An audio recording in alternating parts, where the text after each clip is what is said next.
I should have known. Looking back now, all the signs were there, little moments, offhand comments, subtle shifts in behavior that, had I been paying attention, would have told me exactly where I stood in my own family. But I wasn't paying attention. I was too busy being the provider, the dependable one, the fool who thought love and sacrifice were enough to keep a family together. I was wrong. Let me introduce myself. My name is Malcolm. I'm 58 years old, and for the better part of my life, I did what a good husband and father was supposed to do. I worked hard. I built a life for my family. I provided, protected, and made sure they had more than I ever did growing up. I wasn't born into wealth. No silver spoon, no inheritance waiting for me at the end of some trust fund. I worked for everything. I started at a small accounting firm, climbing my way up the corporate ladder while Deborah, my wife, stayed home to raise our daughter Sophia. It was a role we both agreed on. She wanted to be there for Sophia full-time, and I wanted to make sure they never had to worry about money. So I worked hard. Late nights at the office, missed weekends, skipped vacations, all of it to make sure my family had the best. I bought us a comfortable house in Rosewood Heights, a quiet suburban neighborhood where kids rode their bikes down the street and families gathered for Sunday barbecues. I made sure Sophia went to the best private schools, paid for every extracurricular activity she wanted, and when the time came, I wrote the check for her entire college tuition. Debt-free. No loans. Just a father taking care of his daughter. And I never once asked for a thank you. You see, I never needed gratitude. That wasn't why I did it. I did it because they were my family. My wife, my daughter, they were my world. But somewhere along the way, something shifted. Maybe it was subtle at first, small moments I brushed off because, surely, my own wife and daughter wouldn't take me for granted. Like the way Deborah started making financial decisions without me. Small at first. An expensive piece of furniture here, a last-minute vacation there. Whenever I questioned it, she'd wave me off, saying, "You can afford it, Malcolm. Why are you making a big deal?" Or the way Sophia's gratitude became expectation. She never hesitated to ask for money, new clothes, trips with friends, an apartment in the city, but the words, "Thank you, Dad," became rare, almost non-existent. Then there was the wedding. When Sophia got engaged to Tyler, a corporate attorney from a well-off family, I was thrilled for her. I offered to pay for the wedding, despite Tyler's parents insisting they could handle half. "No," I had said, smiling at my daughter. "This is my gift to you. I want you to have the wedding of your dreams." I should have seen it then. The shift in Sophia's expression, the way her eyes flickered toward her mother, as if silently confirming something between them.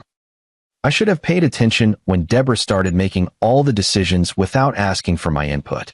The venue, the guest list, the catering, all handled by them, while I signed the checks like some faceless sponsor.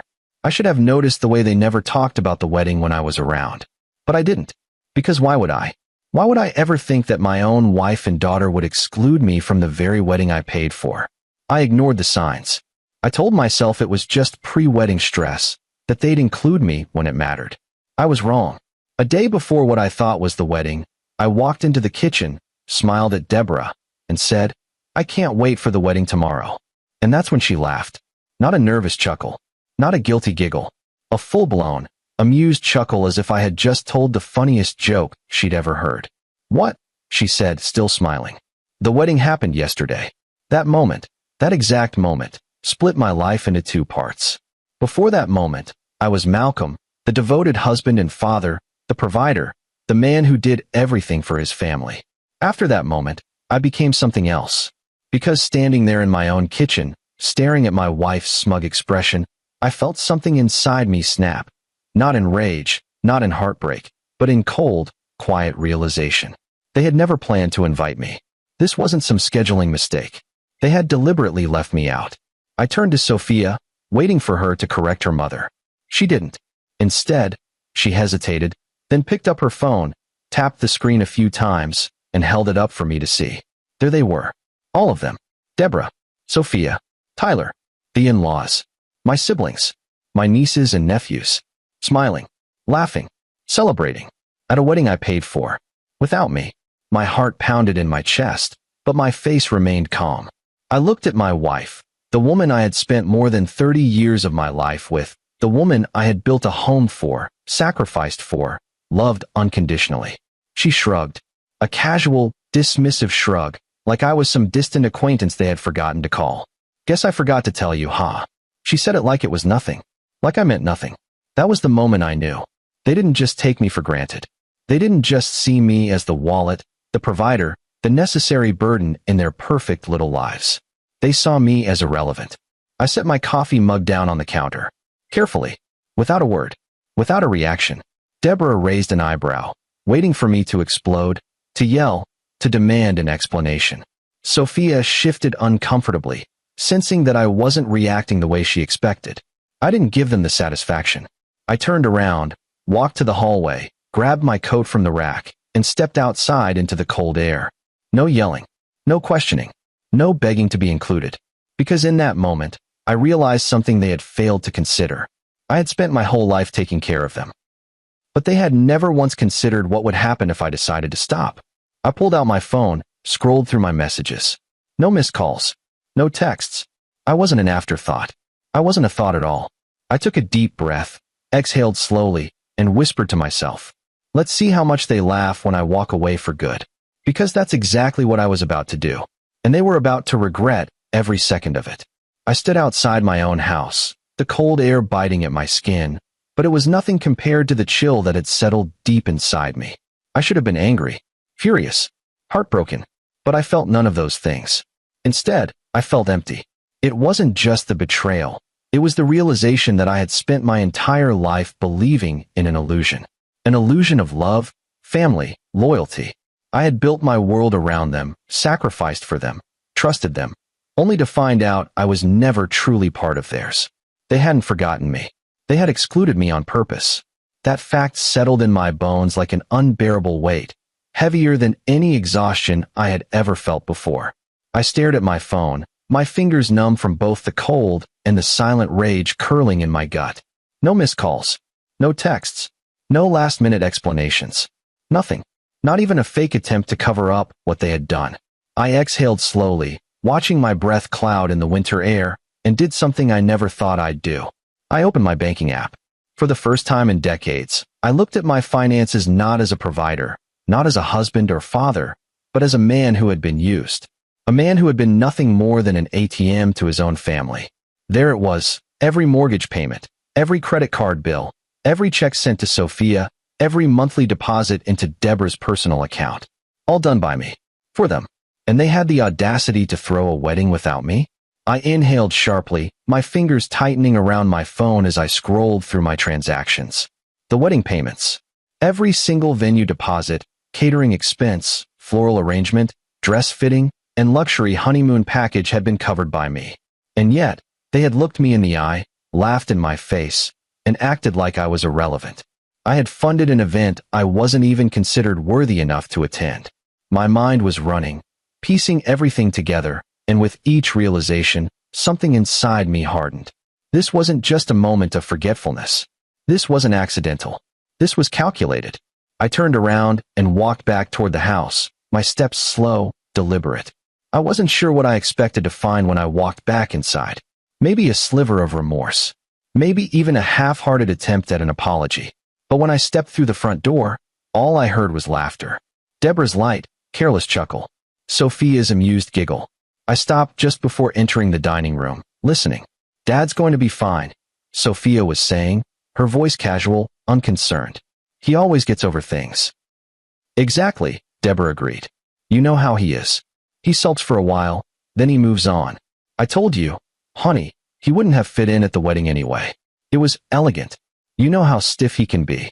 My blood turned to ice. Elegant? Stiff? I took a slow, measured breath and stepped into the room. The second they saw me, the conversation stopped.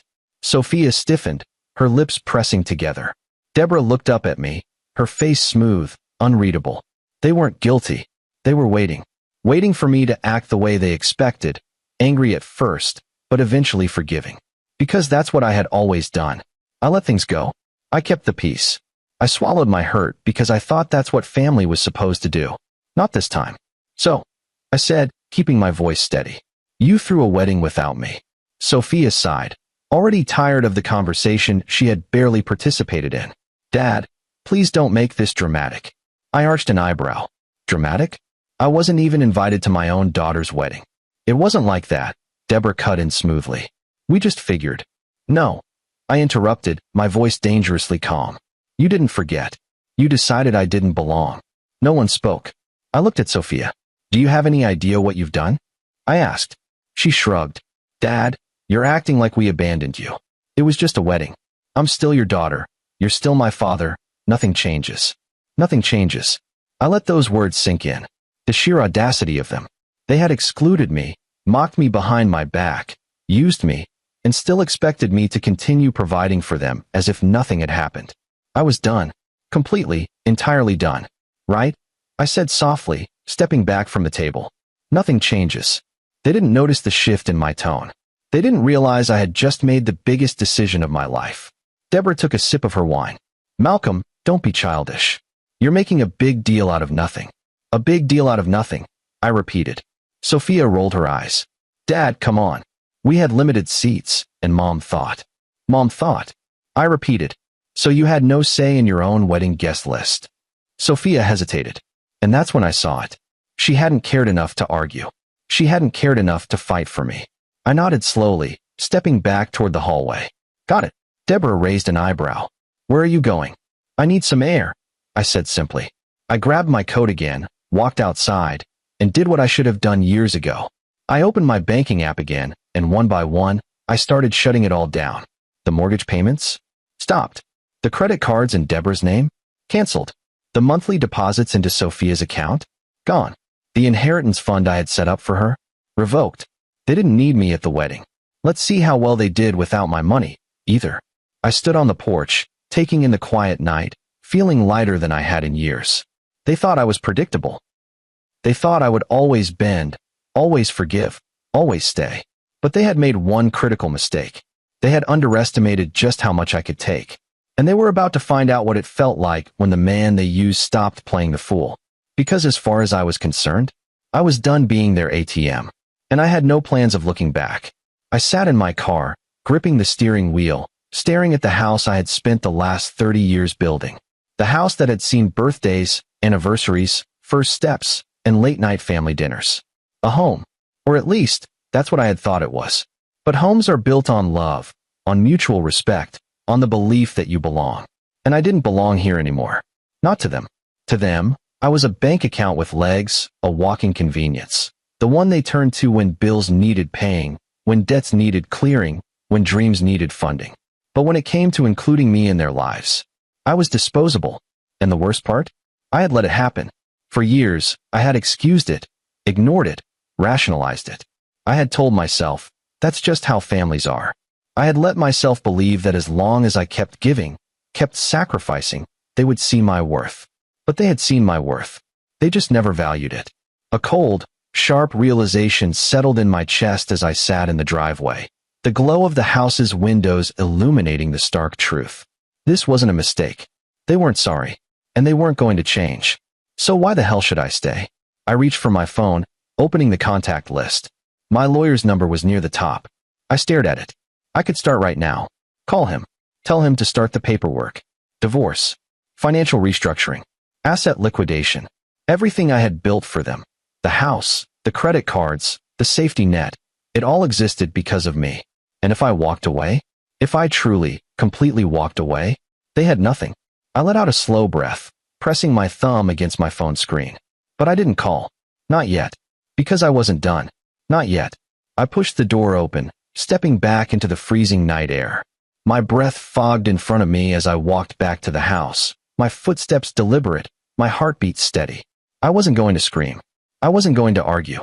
I wasn't going to give them the satisfaction of seeing me break. When I walked inside, Deborah was still at the dining table, sipping her wine like nothing had happened.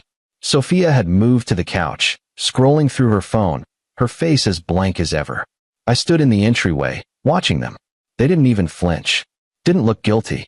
Didn't even try to explain themselves. Because why would they? They thought they had already won. That I would get over it, like I always did. That I would sulk for a few days, then go back to paying for their lives like nothing had happened. I let the silence stretch. Then, finally, Deborah sighed, setting her glass down with a soft clink. Are you done being dramatic? I smiled. Not because I was amused. Not because I found any of this remotely funny. but because I knew something she didn't. I wasn't being dramatic. I was being done. Oh, I'm done, all right. Her eyebrows knitted together, the first flicker of something that almost looked like unease crossing her face. Look, Malcolm, she said, exasperation in her voice. I know you're upset, but it was just a wedding. You're acting like we burned the house down. I tilted my head slightly. That's an interesting way to put it, Deborah, because in a way you did. She scoffed. Oh, come on. I turned my gaze to Sophia. And you? I asked. Nothing to say? Sophia barely looked up from her phone. Dad, you're taking this way too seriously. We didn't mean to hurt you. Mom thought. Mom thought, I repeated. Sophia hesitated, then shrugged. Look, I just went along with it. It wasn't personal. Not personal. My own daughter had chosen to go along with excluding me from her wedding, had smiled for the cameras, danced under the lights, toasted to her new life, all while knowing I was sitting at home, thinking I still had a place in her world. And it wasn't personal? I felt something deep inside me go quiet. Numb. All right, I said simply. Deborah frowned. All right. That's it. That's it. I turned, walked down the hall, and into our bedroom. I didn't slam the door, didn't rip things off the walls, didn't throw things into a suitcase. Because this wasn't some spur-of-the-moment reaction. This was deliberate, planned, final. I pulled open the closet, grabbed a duffel bag, and started packing. Shirts, pants, the essentials. I didn't need much, because I wasn't planning on coming back. Behind me, I heard Deborah's voice float in from the hallway. Oh, stop it, Malcolm. You're not leaving. Where would you even go? I zipped up the bag, swung it over my shoulder, and stepped into the doorway. I don't know, I said honestly. But wherever it is, it'll be better than here. For the first time that night, I saw it. The first real flicker of fear in her eyes. Because she hadn't expected this. She had expected resistance. Expected anger. Expected me to throw a fit, but eventually stay. She hadn't expected me to walk away. I brushed past her, feeling the weight lift off my chest with every step I took toward the front door. Malcolm, she called, sharper now. You're being ridiculous. I didn't respond. I didn't even look back. I just walked, one step after another. And then I reached the front door, wrapped my fingers around the handle, and opened it. The cold air rushed in, cutting through the warmth of the house, our house. No, not anymore. Not ours. Not mine. Just theirs. And they could keep it. Because I was done. Completely, entirely done. I stepped out, letting the door shut behind me with a soft click. And I didn't look back. Not once. Not when my phone started buzzing in my pocket. Not when Deborah called my name again, her voice edging towards something almost panicked. Not when I got into my car, started the engine, and pulled away from the house I had built with my own hands. I had walked away from a lifetime of sacrifice. And for the first time in 30 years, I felt free. They thought they had won. They thought they could laugh it off, brush it aside, let time smooth over the wounds they inflicted. But they had no idea what was coming next. Because the thing about taking someone for granted, you never realize what they truly gave you, until they take it all back. I drove through the quiet streets of Rosewood Heights, my fingers gripping the steering wheel tighter than necessary. The streetlights cast long shadows across the road, their glow blurring slightly as my vision swam with the weight of the evening. I wasn't angry. I wasn't sad. I wasn't even shocked anymore. I was just done. Done pretending. Done excusing. Done sacrificing for people who had made it abundantly clear that my worth to them began and ended with how much money I could hand over. It was a strange thing to realize, that the family you had built your entire world around had never truly considered you a part of theirs. And now, they were about to feel what that meant. As I pulled into the parking lot of a small motel on the outskirts of town, I reached for my phone. Not to call Deborah. Not to respond to the barrage of messages and missed calls that had started the moment I walked out the door. I had no interest in what they had to say. Instead, I opened my banking app. For years, I had handled our finances alone. It had been a necessity, really. Deborah had never cared about managing money, and Sophia had never been interested in understanding where all the luxury she enjoyed came from. So I had managed it all. The mortgage, the credit cards, the savings accounts, the monthly deposits into Sophia's checking account, the household expenses Deborah never even glanced at, the medical insurance that covered not just my family, but her mother as well. I had funded their entire world, and they had laughed in my face. That ends tonight. With a few taps, I froze the joint account Deborah had access to. Her credit cards? Canceled. The mortgage auto payments? Stopped. The monthly allowance Sophia received like clockwork? Gone. I moved my personal savings into a new, separate account, one with only my name on it. I wasn't a fool. I knew Deborah would see the changes soon. She'd call the bank, try to override the restrictions, throw a fit when she realized that, for the first time in her life, she had no control over me. And then she'd panic. And that's what I was waiting for. I set the phone down, leaning back against the cheap motel headboard, staring at the ceiling. For the first time in my life, I felt light. I had spent decades giving.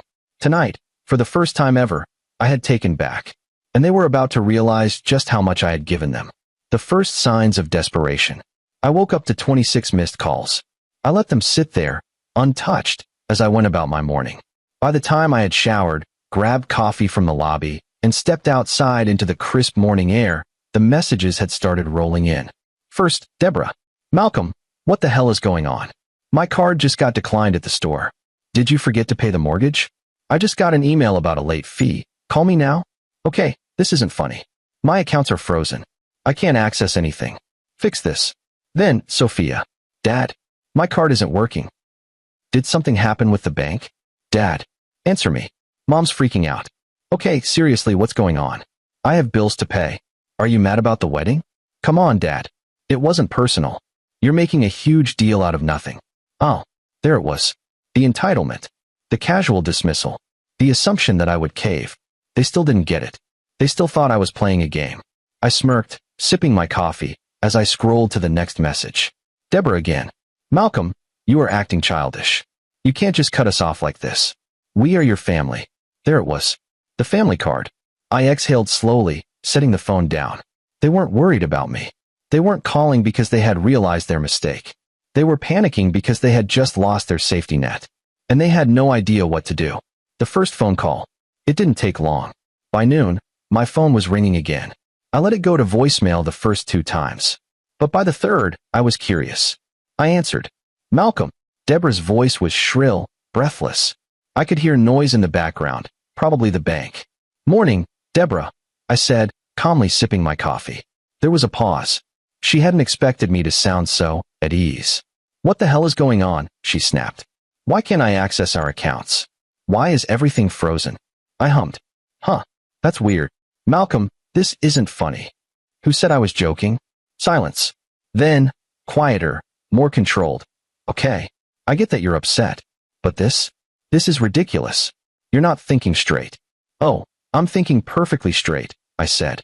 Probably for the first time in years. Another pause. Then a scoff. So what? You're punishing us? That's what this is. No, Deborah, I said, my voice steady. This isn't punishment. This is me resigning. Resigning? She repeated. From my role as your personal bank. A sharp inhale. Then anger. You can't just walk away from your responsibilities, Malcolm. I laughed. Actually laughed. Responsibilities? I echoed. You mean like the responsibility of paying for a wedding I wasn't even invited to? More silence. She had no response for that. And that silence? That was the moment I knew I had won. I didn't need to explain myself. Didn't need to argue. Didn't need to yell. They had played their hand. And now, they were watching everything crumble. The aftermath. By the end of the week, Deborah had maxed out every credit card she still had access to. The mortgage was officially 2 weeks late. Sophia's lifestyle had come to a screeching halt. And me? I was fine. Better than fine. I was free. I hadn't realized just how much weight I had been carrying until I set it all down. They had spent years using me, draining me, expecting me to keep giving without hesitation. They thought I was predictable. They thought I would always come back. But they had made one critical mistake. They had forced me to see the truth. And once I had seen it, there was no going back. So as I sat in my rented apartment, staring at the new life unfolding in front of me, I smiled. Because this wasn't the end of the story. No, this was just the beginning of their regret. And for the first time in my life, I wasn't the one who had to fix it. The thing about people who take you for granted is that they never see the consequences coming. They assume you'll always be there, waiting, ready, willing to forgive, to fix things, to continue playing your role. And for years, I had been the provider, the problem solver, the man who always came through. But when I walked away, when I stopped playing their game, that's when the real panic set in. Because for the first time in their lives, they had to fend for themselves. And they were not prepared. The first few days. At first, they thought it was a mistake. Deborah must have assumed it was a temporary inconvenience, a bank issue, a technical glitch. Sophia probably thought I was just sulking, that I'd cool off in a day or two and everything would go back to normal. But by the third day, reality had started to sink in. Deborah's credit cards were still declined. The mortgage payment hadn't gone through. Sophia's account was still empty, and their safety net was gone. Permanently. I hadn't just stopped helping. I had shut down their entire financial world. And now? They were desperate. The flood of messages. By the fourth day, my phone was blowing up. Deborah was alternating between angry demands and pathetic pleas. Malcolm, what the hell is going on? I just got an overdraft notice. Fix this. I can't access any of our savings. What did you do? This is insane. You can't just leave me like this. We have bills. I don't know what's gotten into you, but we need to talk. Please, Malcolm, just call me. Then there was Sophia. At first, she tried to be casual. Hey, Dad. So, I think something's wrong with my bank account. Can you check? Maybe there was an error? Then, frustration. Dad, I have rent due. I need that money. Are you seriously ignoring me? Oh my God, Dad. This is childish. Just fix it already. And then, panic. Dad, please. I don't have enough to cover my bills this month. Just send it this one time, and I swear, I'll never ask again. I read the messages slowly, sipping my coffee, feeling nothing. No guilt. No hesitation. Just satisfaction. Because this was them finally understanding what I had known for years. I was never appreciated. Only expected. And they were finally feeling what it was like to be on their own. The calls start coming. By the fifth day, the messages weren't enough. Now they were calling. Nonstop. The first call came from Deborah. I let it go to voicemail. The second came 2 minutes later. Ignored. Then, Sophia. Rejected. Then Deborah again. Pick up the damn phone, Malcolm. I let them stew in their panic. By nightfall, the calls had slowed, but the voicemails had piled up. I played one, just to hear how desperate they were getting. Deborah's voice came through the speaker, tightly controlled, but laced with frustration. Malcolm, this isn't funny. You need to fix this. Right now, I can't even buy groceries. My cards are all declined. What are you trying to prove? I smirked. I get that you're mad about the wedding, she continued, her voice soothing now, manipulative. But this is cruel. Malcolm, you're punishing your own family, your own daughter.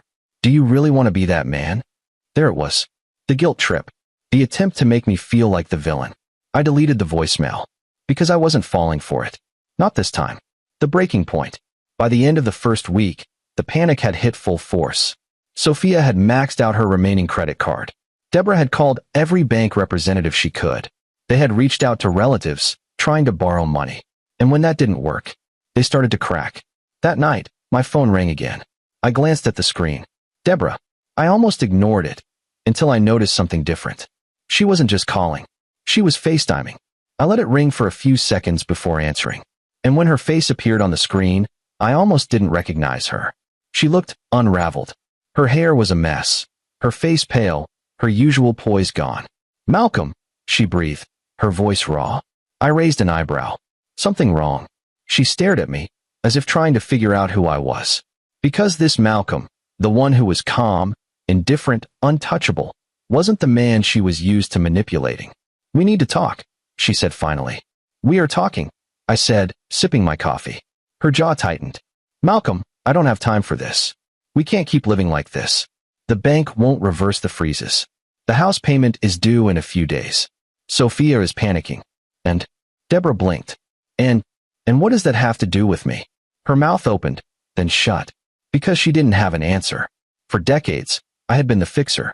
The one who made things right. Now, I wasn't lifting a damn finger. Malcolm, she tried again. I know we hurt you. I know you're upset. But this isn't just about us. This is about our family. Family, I echoed. She nodded quickly, hope sparking in her eyes. Yes, family. We need to work this out. You need to come home.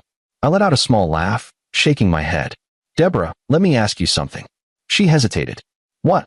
I leaned forward, my expression turning cold. Did I look like family when you threw a wedding without me? Silence. Complete. Utter. Silence. Deborah's face drained of color. Because she knew. She knew there was no coming back from this.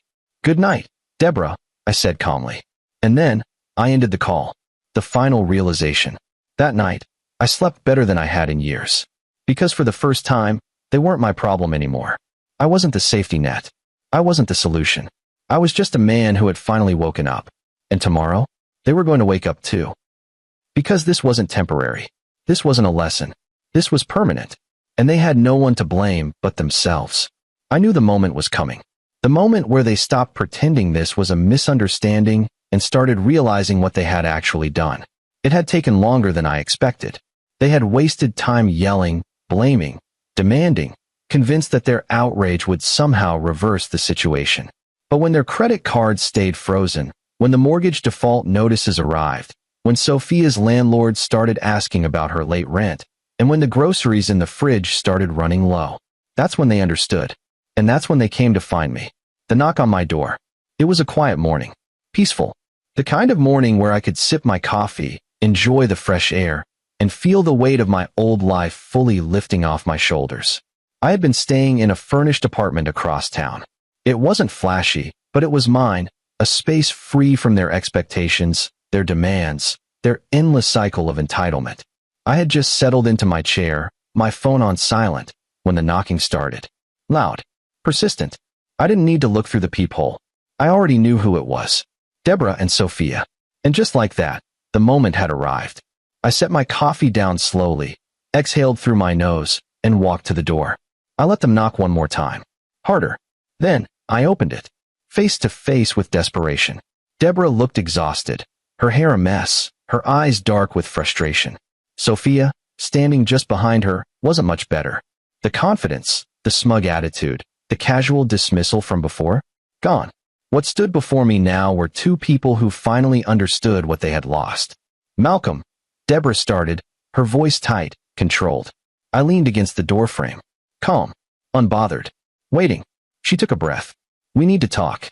I tilted my head slightly. "Oh. About what?" Sophia shifted behind her mother. "Dad, come on. Don't do this." I raised an eyebrow. "Do what?" Deborah let out a sharp breath. "Enough of this," she snapped. "You've made your point. We get it. But this? This needs to end. This?" I repeated, my voice even.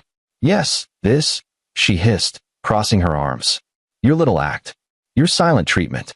Your refusal to fix what you broke." I actually let out a short laugh at that. "I broke. You think I broke something?" I asked. Obviously, she shot back. "You destroyed our finances overnight. I can't access anything. I can't pay for the house. Sophia is struggling. What did you think would happen?" I leaned against the doorway. Oh, I knew exactly what would happen. Sophia's voice was smaller now, more hesitant. "Dad, please." I looked at her. My daughter. The same daughter who had stood in front of me days ago, shrugged, and told me my absence at her wedding wasn't personal. The same daughter who had spent years taking and taking, never giving a damn about what it cost me. And now? Now she wanted mercy. I let the silence stretch between us. Then I smiled. "No." The outburst. Deborah's eyes widened. Sophia took a step forward. "Dad, wait." But Deborah wasn't willing to plead. No, she still thought she could win. "You're being ridiculous, Malcolm," she snapped. "This is petty. It's childish. It's—" "No," I interrupted. She blinked.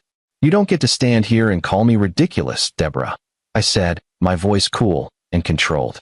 "You don't get to call me petty when you and Sophia threw a wedding that I paid for, without me. You don't get to act like I'm the one who's unreasonable when you spent years treating me like an afterthought." Deborah's lips pressed into a thin line. Sophia swallowed hard. "That's not fair," she murmured. I laughed again. "Fair?" I repeated. "Tell me, Sophia, was it fair when you stood in front of me and told me my presence at your wedding didn't matter? Was it fair when you cashed every check I ever sent you, knowing you'd never once invited me into your life?" She looked away. "It wasn't like that," she mumbled. "Then how was it?" I pressed. She had no answer. Neither did Deborah. Because there wasn't an excuse left that I would accept. The shift. Deborah sighed, rubbing her temples. "All right," she said, her voice softer now. "I'll admit, we should have handled things differently. Should have handled things differently." I let the words settle in my chest. They weren't apologizing. They weren't admitting they were wrong. They were just maneuvering. trying to say just enough to convince me to fix everything again. I see, I said finally. You should have handled things differently. Deborah nodded quickly. Yes, exactly. And now we can fix it. We? I echoed, smirking. Another pause. Deborah swallowed. Malcolm. She tried again. Come home. Let's move past this. We can fix it together. There it was. The plea. The expectation. Because to her, this was just another fight. She thought that if she offered just enough fake regret, I would step back into my old role. She thought I would take my wallet out and fix the problem, just like I always did. But I wasn't that man anymore. And I never would be again. The final goodbye. No, I said. Sophia's head snapped up. What? No. I repeated, shrugging. I'm not fixing this. I'm not coming home. I'm not paying for anything else. Deborah's face twisted. You're seriously just abandoning your family? I smiled. No, Deborah. My family abandoned me a long time ago. I'm just finally accepting it. Her mouth opened. Closed. She had nothing left to say. I took one last look at Sophia, waiting to see if she'd try, really try. But she just stood there, silent. That was my final confirmation. She was her mother's daughter. I exhaled slowly and stepped back inside. Deborah's voice came sharply behind me. You'll regret this, Malcolm, she spat. I turned one last time. No, Deborah, I said, smiling. You will. Then, I shut the door in their faces. I didn't check my phone for hours. Didn't listen to the voicemails. Didn't care about whatever excuses or insults they had left. Because this was the moment they had never thought would happen. The moment they realized that I wasn't coming back. And now, they were truly, completely on their own. For the first time in my life, I had chosen myself. And it felt damn good. I didn't expect silence. Not right away. Not from them. Deborah and Sophia weren't the type to accept consequences gracefully. They had spent years knowing that no matter what they did, no matter how careless, entitled, or dismissive they were, I would always be there to clean up the mess. So when I shut the door in their faces, I fully expected round 2 to begin. The shouting, the guilt trips, the threats. But for the first time, they had nothing left to say. That told me everything I needed to know. They weren't just angry. They were afraid. Afraid because this time, there was no safety net. And I had finally, fully walked away. The first public sign of collapse. It took less than a week before the cracks started showing. Deborah had never worked a day in her life. She had built her entire identity around being the wife of a financially stable man. The woman who hosted dinner parties, made snide comments about other people's struggles, and shopped like money grew on trees. And for a long time, it had worked for her. Because I had let it. But now she was struggling. And people were noticing. The first time I heard about it, I was in line at a coffee shop, waiting for my order when a voice behind me caught my attention. I swear, I saw Deborah at the grocery store using coupons. Coupons? Another voice laughed. No way. She once told me only broke people use those. I'm serious. She was arguing with the cashier over a discount. I thought she was going to lose it. I couldn't help but smirk. I could picture it now, Deborah, standing in the checkout line, realizing in real time that she was no longer above consequences. That for the first time in decades, she was living like everyone else. And she hated it. Sophia's fall from grace. But it wasn't just Deborah who was feeling the burn. Sophia was crashing even harder. For years, she had been the golden girl. The one who bragged about her perfect life, flaunted the expensive gifts she never had to pay for, and acted like she was born lucky instead of just being funded by me. Now she was struggling to keep up the act. Her friends noticed first. The ones who used to go on trips with her, dine at expensive restaurants, expect lavish birthday gifts. Because suddenly, she wasn't offering to pay anymore. She wasn't shopping like she used to. She wasn't bragging. And in their world, that meant something was wrong. I didn't even have to check my phone for updates. Because people talked. I saw Sophia at that boutique she loves, but she didn't buy anything. Yeah? I heard she's been dodging our usual brunch meetups. You think something happened? Oh, something happened, all right. She lost her golden ticket. She lost me. The mortgage disaster. A month later, the house was in trouble. It wasn't immediate. They had a little cushion from the savings they had left, but it didn't last long. Because they had never learned how to manage money. And it showed. The first missed mortgage payment was a warning. The second one came with late fees and penalties. By the third, they were in serious trouble. And then I got a call from the bank. Mr. Carter, we're reaching out regarding the property on Ashwood Lane. I sipped my coffee.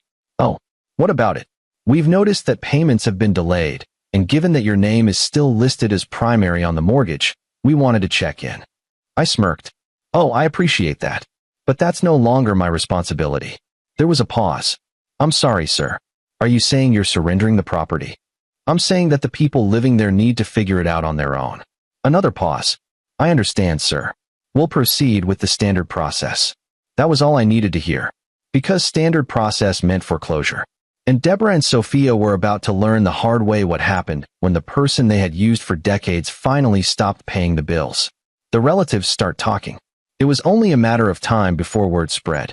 Deborah had spent years looking down on other people, mocking their struggles, acting superior, pretending like she was part of some elite class simply because she had been married to me. But now she was the struggling one. And people were watching. Did you hear about Deborah? I heard she's late on the house payments. I thought they had money. What happened? What happened? They took me for granted. That's what happened. The final call from Sophia. I knew it was coming. The moment when Sophia would finally break down and admit she needed me. And when it came, it was late at night. My phone buzzed, and for a moment, I considered ignoring it. But curiosity won. I picked up. Dad. Her voice was small, weak. I said nothing, letting the silence weigh on her. Dad, She hesitated. I don't know what to do. I leaned back in my chair. About what? She swallowed hard. Everything. The bills. The house. Mom is freaking out. Her voice cracked. I think we're going to lose everything. I let that hang in the air. Because that was the moment she finally understood. Not just the financial consequences, but the truth. That I wasn't coming back. That I wasn't bailing them out. That for the first time in her entire life, she was going to have to face the consequences of her choices. I'm sorry, she whispered. I sighed, rubbing my temple. Are you sorry, Sophia? Or are you just scared? She didn't answer right away. Because she didn't know the difference. And that was the biggest problem of all. I just want things to go back to how they were, she said finally. I smiled. They never will. And with that, I hung up. The aftermath. By the end of the second month, the house was officially in foreclosure. Deborah tried to fight it, tried to appeal to the bank, but without my income, she couldn't keep up. Sophia? She had to move in with a friend. And me? I moved on. I had peace. And for the first time in my life, I didn't feel guilty, because they had spent years treating me like I was replaceable, like I was nothing more than a wallet. And now, they finally understood the truth. I was the only reason they ever had anything at all. And when I walked away, they lost everything. I closed my eyes, taking a deep breath. This wasn't just revenge. This was justice. And it had been a long time coming. I sat on the balcony of my new apartment, the cool morning breeze brushing against my skin as I sipped my coffee. For the first time in decades, my life was quiet. No urgent emails about payments. No last-minute calls from Deborah demanding money for something she forgot to tell me about. No passive-aggressive messages from Sophia, guilt-tripping me into covering her lifestyle choices. Just peace. And I was finally starting to understand what that felt like. A life without obligations. It had been 3 months since I had cut them off. 3 months since I had walked away from the house, from the responsibilities, from the never-ending cycle of giving while receiving nothing in return. At first, I wasn't sure what to do with myself. For years, my entire existence had revolved around providing for other people. My schedule had been dictated by their needs, my finances by their demands, my peace by their problems. Now, there was none of that. I was free to wake up when I wanted, to spend money on myself for once. To go places I had always wanted to go, not because someone else wanted a vacation, but because I simply felt like it. I had spent so long giving to others that I had forgotten what it felt like to live for myself. And now I was relearning that. And it felt incredible. The final updates on their downfall. I hadn't spoken to Deborah or Sophia since that last phone call. I had no desire to. But that didn't mean I didn't hear about them. Because word traveled fast. Deborah had tried to delay the inevitable. But within weeks, the house had officially gone into foreclosure. She had been forced to leave. I had heard through a mutual acquaintance that she had moved in with a distant cousin, one she had spent years looking down on. I smiled at the irony of it. The woman who had once boasted about never needing anyone was now sleeping in someone else's spare bedroom. And Sophia? She had lost everything. She was still married, but it was clear that her new life with Tyler wasn't going as she had expected. Because without my money cushioning her lifestyle, she was forced to live within his budget. And it wasn't enough for her. A friend of mine, who worked in finance, had told me he saw her at a restaurant with some friends one night. They had gone out expecting Sophia to cover the bill, something she had always done in the past. But when the check came, she had hesitated, fumbled with her purse. Then, she had to admit she couldn't afford to pay for everyone. I could only imagine the humiliation. And the best part? She did it to herself. The message I didn't expect. One evening, just as I was getting back from the gym, my phone buzzed. A number I didn't recognize. I hesitated before answering. Hello. A pause. Then, a voice I hadn't heard in a long time. Dad. I almost laughed. I almost hung up right then and there. Because after everything, after the lies, the disrespect, the blatant use of my generosity, she had the nerve to call me now? Sophia, I said evenly. There was another pause. Then, a shaky breath. I didn't think you'd pick up, she admitted. Why did you call? She hesitated. I don't know. That wasn't the truth. She knew exactly why she called, but she wasn't ready to say it. How's Tyler? I asked casually, taking a sip of water. He's fine, she said quickly. Too quickly. Oh, so things weren't going well. And your mother? Sophia exhaled. She's managing. Translation? She was barely getting by, and they both wanted me to feel bad about it. Is that why you called? I asked, my voice unreadable. To give me an update on your mother's struggles? No, she said quickly. Another pause. She started, her voice breaking a little. I miss you, Dad. I let those words sit in the air. Because for years, I had waited to hear them. I had waited for her to show some kind of remorse. Some kind of understanding. But now, I wasn't sure if I even cared anymore. You miss me? I repeated, not letting my tone reveal anything. Yes, she whispered. Or do you miss what I used to do for you? Silence. And that was my answer. She wasn't calling because she missed me. She was calling because she missed the comfort of having me take care of everything. Dad, please, she said after a moment, her voice small. I don't want things to be like this. Can't we just talk? I smiled slightly. We are talking, Sophia. She exhaled sharply. You know what I mean. I did. But I wasn't interested. I spent years talking, I said. Years trying to be part of your life. Years giving and giving. Waiting for the day you'd see me as more than a bank account. She didn't say anything.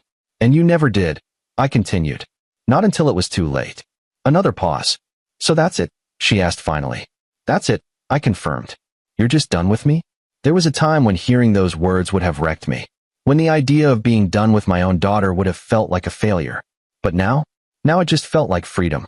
I didn't walk away from you, Sophia, I said calmly. You walked away from me. You and your mother both. Silence. And I finally just stopped chasing you. Another long pause. Then, finally, she broke. I'm sorry. It was the first real apology she had ever given me. And maybe, in another lifetime, it would have meant something. But not now. Not anymore. I sighed. Take care of yourself, Sophia. And before she could say anything else, I hung up, closing the chapter. I sat in silence for a long time after that call. Not because I was sad. Not because I regretted anything. But because I knew, truly knew, that I was done. She had apologized. But I had moved on. And I wasn't interested in reopening a door that should have been shut years ago. So I turned my phone on silent, poured myself a drink, and stepped onto my balcony. The night was calm. My life was finally my own. And for the first time in 30 years, I was at peace.